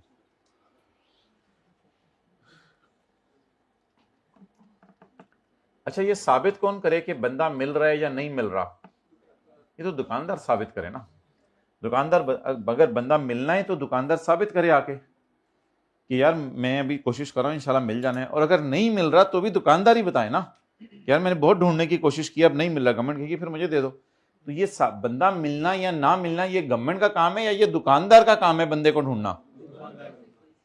बर्डन ऑफ प्रूफ, साबित करने का बोझ, द बर्डन ऑफ, साबित करने का बोझ, that burden of tax has or has not been pass to consumer, उस पर बोझ ट्रांसफर हो गया या नहीं हुआ। बोझ तभी ट्रांसफर हुआ होगा ना जब मिल नहीं रहा होगा, और अगर मिल रहा है या मिल जाएगा तो फिर बोझ ट्रांसफर नहीं हुआ उसके ऊपर, वो तो मिल सकता है। बोझ ही है ना बेचारे पे, 119 की चीज लेके गया हुआ। shall be on the person collecting the, person collecting the tax कौन होता है? सेलर। अब यार ये फिक्रा जरा घर जाके याद करना पड़ेगा, इसको देख लें। द बर्डन ऑफ प्रूफ, साबित करने का बोझ, दैट, इंसिडेंस भी बर्डन ही होता है। वो टैक्स का बर्डन है, वो साबित करने का बर्डन है, दोनों बर्डन अलग है जी। गवर्नमेंट को देने के बाद बंदा मिल जाए, हाँ वो कोर्ट केसेस होते हैं, वापस मिल भी जाता है, कोई ऐसा मसला नहीं। The burden of proof that incidence of tax has or has not been passed to consumer shall be on person collecting the tax। ये बोझ किसके ऊपर होगा? सेलर के ऊपर। चलिए बस छोटा सा कॉन्सेप्ट है, इसको पढ़ के अब हम न्यूमेरिकल्स की तरफ आने लगे। भाईजान तीन चीजें जीरो रेट हैं। तीन चीजें क्या हैं पाकिस्तान में? Zero rate. जो चीजें एक्सपोर्ट कर दी या फिफ्थ शेड्यूल में मेंशन कर दी, लो नया शेड्यूल आ गया फिफ्थ, हमारा 10, 13 और 3 खत्म नहीं हुआ था तो फिफ्थ फिर आ गया, फिफ्थ एक और आ गया। जो अब फिफ्थ शेड्यूल याद नहीं करना, फिफ्थ शेड्यूल पता नहीं नीचे दिया भी हुआ है या नहीं दिया हुआ। जो चीजें एक्सपोर्ट कर दें या जो चीजें फिफ्थ शेड्यूल में लिखी हुई हैं, एक ये वाली जीरो रेट है। दूसरा, ऐसा जहाज, बोलें ऐसा जहाज, और आंखें बंद करके सोचें जहाज को, ऐसा जहाज, ऐसा जहाज जो बाहर के मुल्क जा रहा हो, जो ये ना हो लाहौर से कराची, कराची से लाहौर, लाहौर लाहौर कराची, कराची कराची कराची कराची कराची कराची लगा हुआ है बाहर, जो है पायलट खड़ा हो गया, जल्दी जल्दी लाहौर लाहौर पायलट लाहौर ले आते हो, तो ये चक्कर ना हो। तो ऐसा जहाज करें ना, ऐसा जहाज जो पाकिस्तान से, आप उसको ऐसी चीज बेच दें जो रास्ते में इस्तेमाल हो जाए, तो वो सेल भी क्या होगी? Zero rate. और आखिरी बात, पाकिस्तान में कोई नेचुरल डिजास्टर आ जाए, कोई कहत आ जाए और कोई मसला आ जाए, तो फिर जितनी भी चीजें आप सेल करेंगे उस दौरान, सैलाब जदगान को, जलजिला जदगान को या कहत वाले इलाकों में जितनी भी चीजें आप बेचेंगे, तो फिर 100 वाली चीज आप 100 की बेच दीजिएगा, 118 की बेचने की जरूरत नहीं है। तो इसका मतलब है लोकल सेल है, ये पाकिस्तान के अंदर ही होती है, तो लोकल सेल भी जीरो रेट हो सकती है। तो 4 किस्म की सेल जीरो रेट है। 4 किस्म की सेल, एक एक्सपोर्ट वाली, एक फिफ्थ शेड्यूल वाली, एक इंटरनेशनल फ्लाइट्स वाली जो रास्ते में क्या हो जानी है? कंज्यूम हो जानी है, और चौथी नेशनल सिक्योरिटी, नेचुरल डिजास्टर या नेशनल फूड सिक्योरिटी। कोई कहत या कोई इस किस्म के मसले मसाइल आ गए, तो इन मौकों पे जो भी चीजें सेल होंगी, इन सारी सेल को कहां डालेंगे? न्यूमेरिकल में वर्किंग 2 में जाके जीरो रेट सेल में हम डाला करेंगे, जैसे कल हमने डाला था एक सवाल में। वो तो अब जो भी हो रहा है। The following goods shall be charge to tax at the rate of 0%। ये सच गुड्स का जब भी मतलब होता है ना, मतलब होता है गिनी चुनी चीजें जो गवर्नमेंट बताएगी। पॉइंट ए, गुड्स एक्सपोर्टेड और स्पेसिफाइड इन फिफ्थ शेड्यूल। आगे चलें। सेल ऑफ स्टोर्स और प्रोविजंस। स्टोर्स और प्रोविजंस की मैंने आपको मिसालें दी थी फॉर कंजम्पशन। स्टोर्स और प्रोविजंस फॉर कंजम्पशन, इसकी मिसालें मैंने आपको दी थी। खाना, टिश्यू पेपर, फ्यूल, ये चीजें जहाज में रास्ते में इस्तेमाल हो जानी है।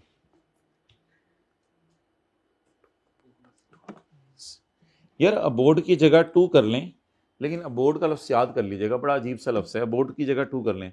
अबोर्ड का मतलब है बोर्डिंग पास वगैरह बन गए हैं, सवारियां तैयार हैं और ये इंटरनेशनल फ्लाइट अब उड़ने लगी है। इसकी जगह टू टू करके ज़रा याद कर लीजिएगा, लेकिन पेपर में टू की जगह अबोर्ड लिखाइएगा, अब्रॉड ना लिखाइएगा। भाई ये बोगी नहीं मारनी, अब्रॉड लिखाएं, पहले ही बाहर के मुल्क पहुंचा दें उनको। अभी तो वो फ्लाइट है, ले जा रहे हैं बंदे। सप्लाई ऑफ स्टोर्स, खाना वगैरह, टू अ कन्वेंस, समझ आ गया अब लफ्ज? सप्लाई ऑफ खाना टू अ कन्वेंस। लेकिन इस खाने की, इस पेट्रोल की खासियत क्या है? फॉर कंजम्पशन, के रास्ते में वो इसको इस्तेमाल कर लें, इस्तेमाल कर लेंगे। लेकिन जाहिर बात है टिश्यू जहाज से बाहर तो नहीं फेंक सकते जिस तरह लोग गाड़ी के बाहर फेंकते हैं। पायलट से ज्यादातर शीशा खोली, आओ। तुर्की में एक टिश्यू पेपर फेंका रास्ते में जाते हुए, एक जर्मनी में टिश्यू पेपर फेंका। Supply of stores and provisions for consumption to a conveyance proceeding to a destination outside this planet, outside Pakistan. पता नहीं कितने जा रहे हैं।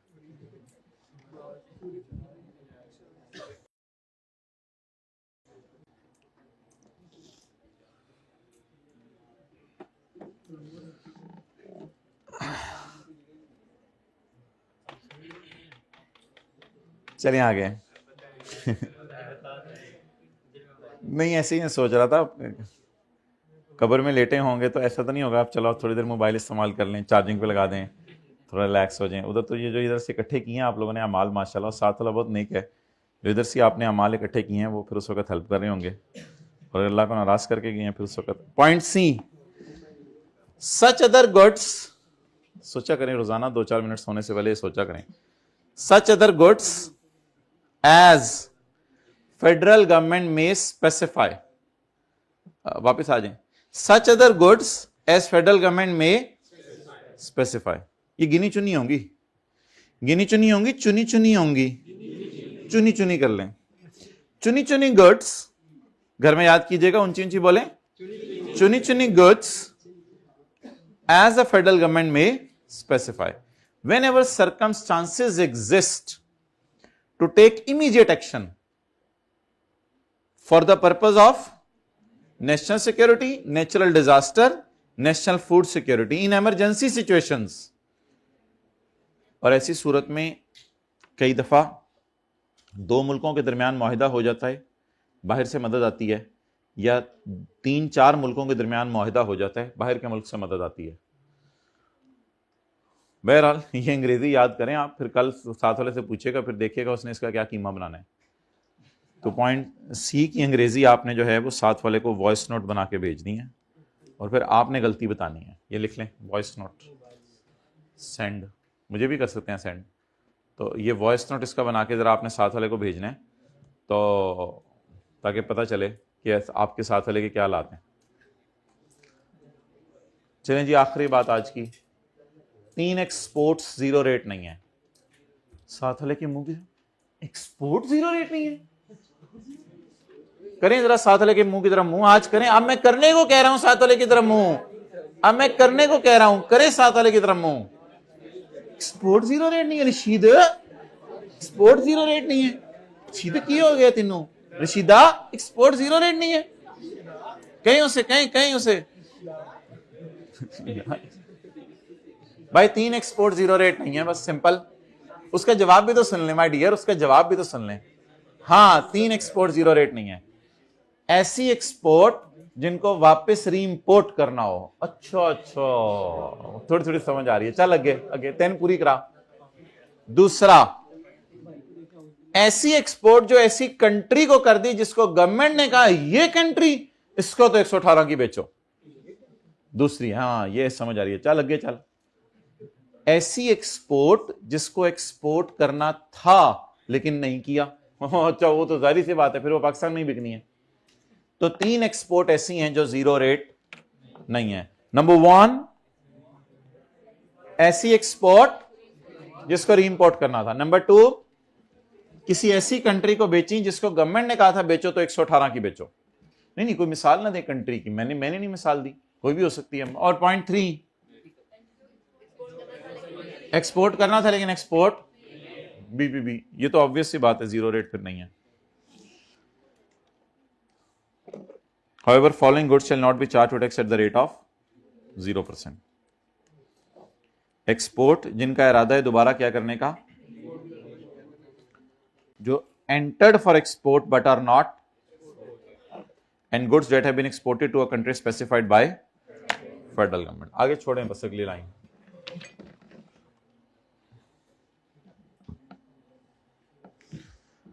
अच्छा माय डियर, अब इधर आए, वो जो सवाल था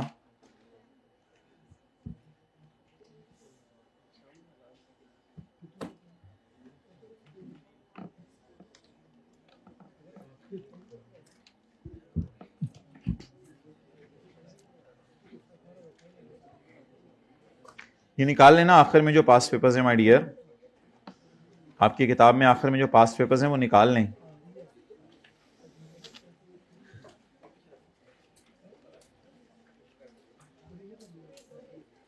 या ये लाल बक्स है, लाल बक्स मिला है, सवाल जरा देखें. ये पिछले से पिछला टेस्ट माय डियर, पिछले से पिछला टेस्ट.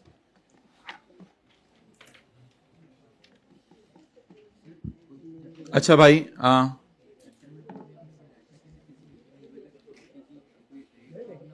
ये तो फेयर वैल्यू लेंगे, ये जरा बात कर लेते हैं, क्लास बता जाओ. अच्छा माय डियर, इधर देखें. तो भाई ये चीज आई कैप को बताई थी कि एक्सपोर्ट्स, हमारा कारोबार है एक्सपोर्ट्स का. मशीनरी नहीं एक्सपोर्ट हो रही माय डियर, मशीनरी एक्सपोर्ट होना हमारे सिलेबस में है. ये हमारा कारोबार है एक्सपोर्ट का. पैकेजिंग प्रोडक्ट्स हम एक्सपोर्ट करते हैं मिडल ईस्ट में, तो ये आउट ऑफ सिलेबस है. ये आउट ऑफ सिलेबस है कि एक्सपोर्ट सेल्स जो हैं वो फाइनल टैक्स रिजीम में गिरती हैं. ये आउट ऑफ सिलेबस बात है. हाँ, डिविडेंड हमें पता है फाइनल टैक्स रिजीम में गिरता है. इंटरेस्ट इनकम कुछ केसेस में फाइनल टैक्स रिजीम में गिरती है, सानू भी भूल जाते हैं. अच्छा, तो ये आउट ऑफ सिलेबस है, इसलिए ये एडजस्टमेंट टेस्ट में डाल दी गई थी, लेकिन बाद में मैंने इसके मार्किंग स्कीम में नहीं डाला इसको. और ऑब्वियसली फिर आपको तो कुछ करने की जरूरत नहीं है माय डियर, आप तो इसको क्रॉस करें और अगले सफे पे फिर ये रिक्वायरमेंट भी क्रॉस हो जाएगी, क्योंकि ये उसी से लिंक थी ना, ये उसकी लॉजिक बतानी थी. Okay. On 14 February he exported a cutting machine. ये तो हमें पता है, ये तो अल्हम्दुलिल्लाह हम सब ने सेक्शन 22 का 14 पढ़ा हुआ है. कोई भी फिक्स्ड एसेट अगर बाहर के मुल्क में बिक जाए तो किसको काट के क्या कर दें, कंसिडरेशन को काट के कॉस्ट कर दें. बस सॉर्ट ऑफ ये आपका होमवर्क है आज का. इसका सॉल्यूशन अब आ गया था कल, अभी मैंने उसको क्या, अभी शायद आ गया हो. सितंबर 24 का क्वेश्चन नंबर 3, ये अब आपका आज का होमवर्क भी समझ लें है. इसका सॉल्यूशन इंशाल्लाह आपसे शेयर कर लिया जाएगा. मेरे तो ख्याल से भी आ गया होगा, मैंने उससे भी कहा था. देखें आया नहीं आया. अच्छा आगे पढ़ें. ऑन 30 जून 2024 को ही received an insurance claim of 17,25,000 as a lump sum payment for destruction by fire of 2 antiques. अच्छा जी भाई, ये टेस्ट 10 का सॉल्यूशन जो फाइनल हुआ था वो ग्रुप्स में टेक्स्ट के भेजें जरा जल्दी. अच्छा, at a lump sum price of 17,25,000. हमने ये सेक्शन 77 में पढ़ा था, अगर दो चीजें लम्प सम करके इकट्ठी बेच दें और उनकी प्राइस अलग अलग ना हो सके तो उसको अपोर्शन करें. जैसे थोड़े दिन पहले तक हम जो है वो इन सेल्स टैक्स के सवालों में वर्किंग 2 करते हैं, 100% वही वाली चीज है, बेशक उस तरह खोल लिया करें आप. अच्छा, वेस 1 वॉज परचेज्ड फॉर 925, इसको छोड़ें अभी, एंड वेस 2 वॉज परचेज्ड फॉर 820, इसको छोड़ें अभी. मुझे बताएं बेची दोनों कितने की, 17,25,000 की. और अगर दोनों अलग अलग बेचते at the time of fire, जब आग लगी, अगर दोनों अलग अलग बेचते तो बाजार में वेस 1 कितने की बिकती, और लेकिन मुझे कितना आया, 17,25,000. अब मैं अगर आपके सामने ये कहूं कि ये मेरी फेयर मार्केट वैल्यू है और ये मेरी कॉन्सिडरेशन है और ये मेरी कॉस्ट है, एक डब्बा सा अगर आपके सामने बनाने की कोशिश करूं तो वेस 1 और वेस 2 कितने की बेची दोनों? 1725 की। अगर अकेले बेचते तो 900।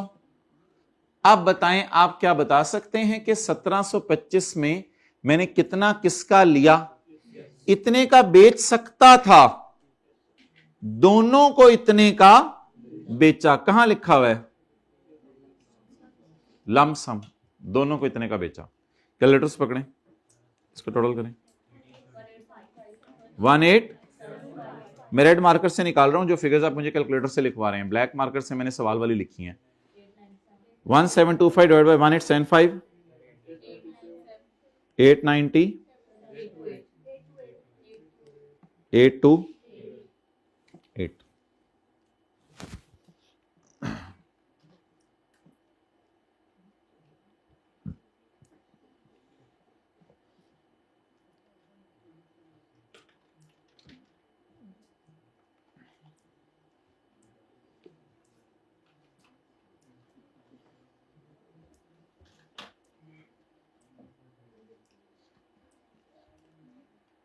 अच्छा जी, नाउ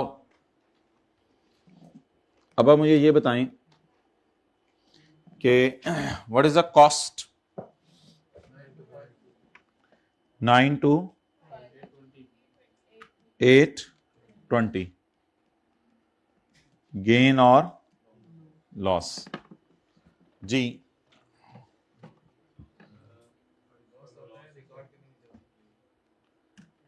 अब आप मुझे ये बताएं कि जो मेरी पहली वाली है उसके ऊपर गेन आ रहा है या लॉस आ रहा है?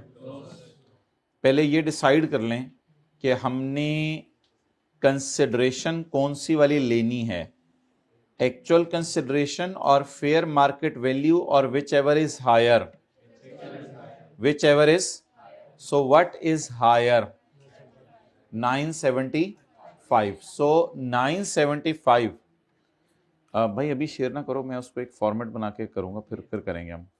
अभी शेयर ना करो, अभी डिलीट कर दो, डिलीट फॉर ऑल कर दो, फॉर मी ना करना, पता है उसको जी। 975 माइनस 925, 50 का गेन, और 900 माइनस 820, 80 का गेन। नोट कर लें।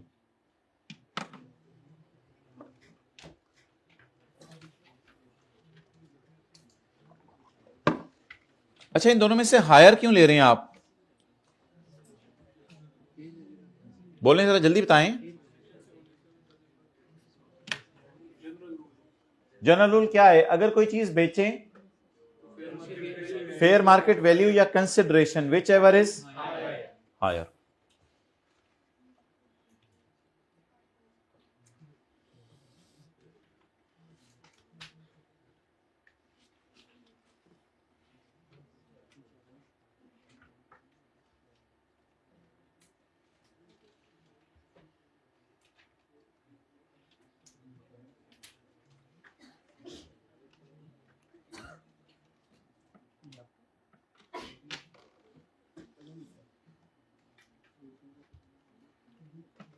ओके,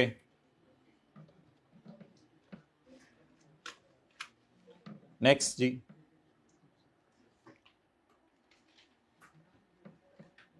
ऑन 15 जून 2024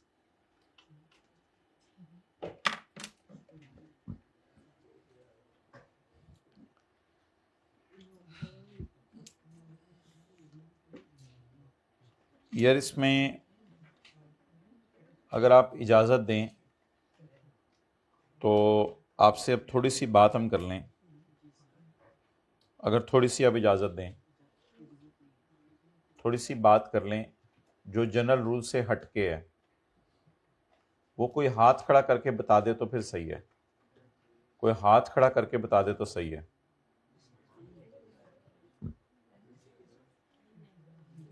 क्योंकि ये मैंने आपको कटवानी है अब चीज़ें, क्योंकि मैंने अगला आपको कल वाला टेस्ट अब डिस्कस करना है, उसमें जनरल रूल लगना है। इधर एक्सेप्शन लगनी है।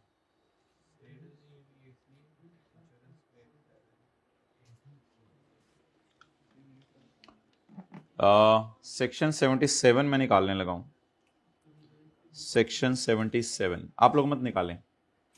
सेक्शन 77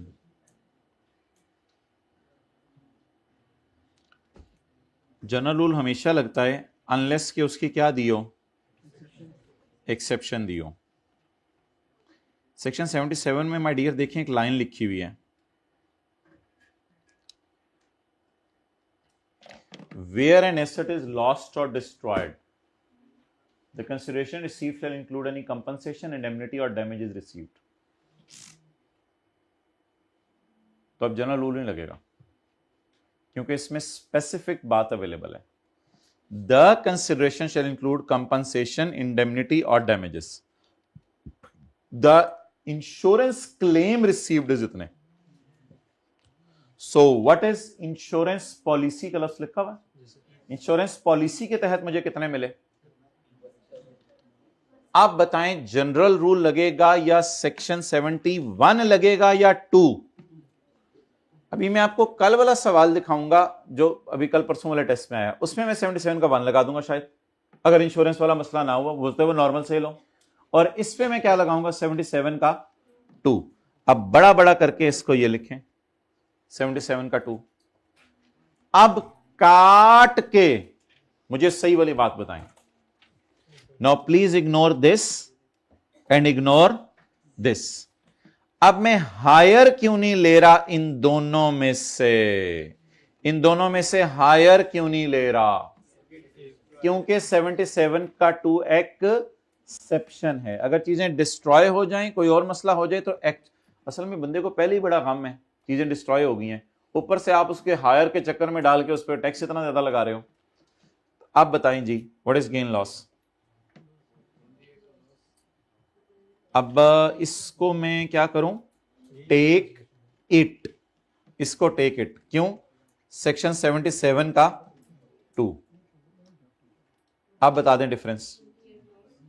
नहीं, लॉस तो फिर वेस्ट पे रिकॉर्ड नहीं होता, इस पे लॉस आ रहा है, लेकिन डैश डाल दें। और आगे 8 का गेन।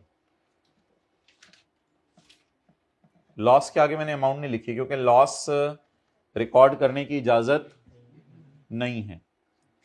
एंटीक के ऊपर भाई वेस्ट का लफ्ज मुझे नहीं पता वेस्ट क्या होती है, मैं जनरल बात कर रहा हूं, हो सकता है मुझे पता हो वेस्ट क्या होती है, हो सकता है ना पता हो मुझे। एंटीक का लफ्ज है, हमने तो एंटीक से ही देखना था ना, और किस चीज से देखना था माय डियर, क्लियर। अच्छा, इंस्टेड ऑफ कि मैं पॉइंट 4 और 5 अब डिस्कस करूं, 5 में भी थोड़ी डिस्कशन चाहिए, आई नो।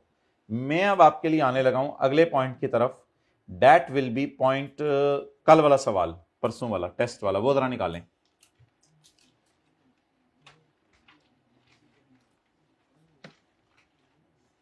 कौन सा है, किधर है यार,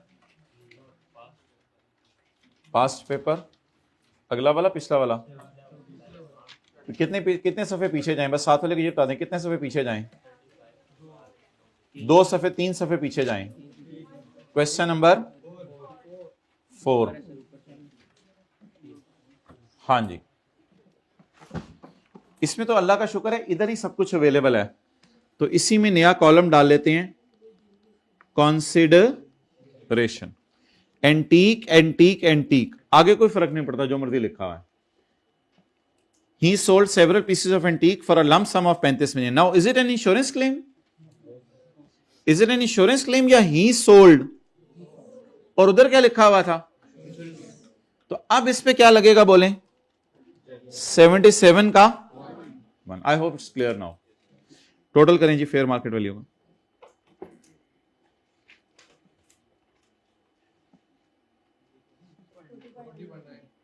$40.9। कंसिडरेशन माय डियर 20 बहु लिखा हुआ है माय डियर, ये हाइब्रिड में प्लीज लेटना नहीं है, मैं जस्ट नोट करा रहा हूं। 35। अब वो काम करते हैं जो अभी वर्किंग 2 में सेल्स टैक्स ही करते हैं। 35 डिवाइडेड बाय 40.9 मल्टीप्लाइड बाय 0.8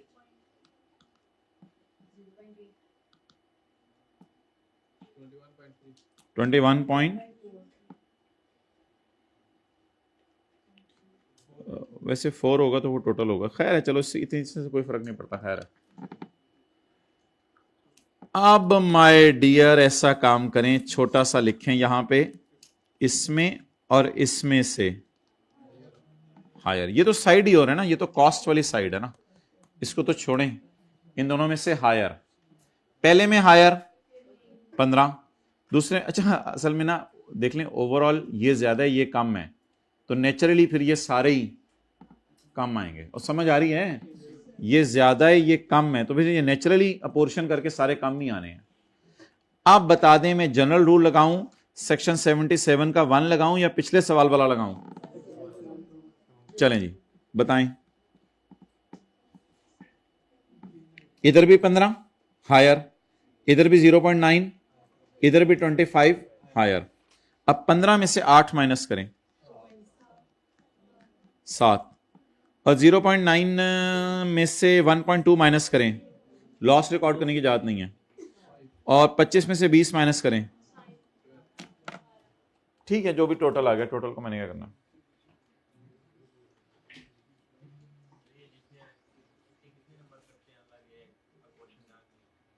अब पोर्शन ना किया हो तो सारे नंबर कट जाएंगे, आपको पोर्शन करने का पता ही नहीं।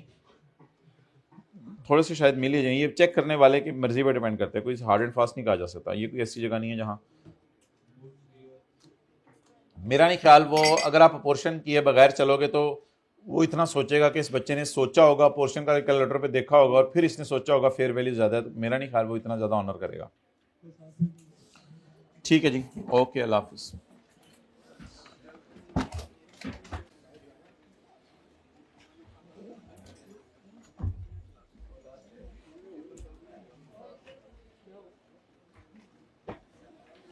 छोड़ें यार, जाएं। आपको तो कहना चाहिए नहीं, दें सवाल, खुदा के लिए होमवर्क दिए बगैर ना जाए।